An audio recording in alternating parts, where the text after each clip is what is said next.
Hi అండి. శ్రావణ మాసం కదండీ! ప్రతి ఒక్కరింట్లో కూడా నల్ల శనగలైతే ఎక్కువగా ఉంటూ ఉంటాయి. అయితే ఈరోజైతే నల్ల శనగలతో ఆలు వేసి కర్రీ చేశాను. చాలా టేస్టీగా ఉందండి. అయితే ఈ కర్రీ కోసం ముందుగా స్టవ్ ఆన్ చేసుకొని కుక్కర్ పెట్టుకొని దానిలో కొద్దిగా జీలకర్ర, 2 లవంగాలు, దాల్చిన చెక్క, ఒక యాలక వేసి అవి వేగిన తర్వాత సన్నగా తరిగి పెట్టుకున్న ఆనియన్స్, పచ్చిమిర్చి పీసెస్‌ని వేసుకొని ఒకసారి వేయించుకోవాలండి. అవి వేగిన తరువాత ఒక స్పూన్ అల్లం వెల్లుల్లి పేస్ట్ వేసుకొని పచ్చి వాసన పోయే వరకు వేయించుకోవాలి.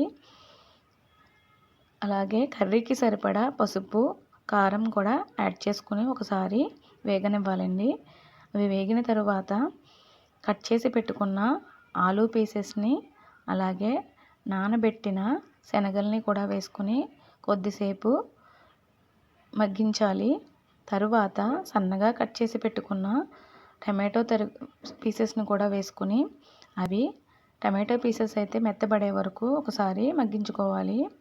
టమాటో పీసెస్ మెత్తగా అయిన తర్వాత కర్రీకి సరిపడా సాల్ట్ని యాడ్ చేసుకొని ఒకసారి కలుపుకొని ఒక గ్లాస్ వాటర్ని వేసుకొని లిడ్ అయితే క్లోజ్ చేయాలండి.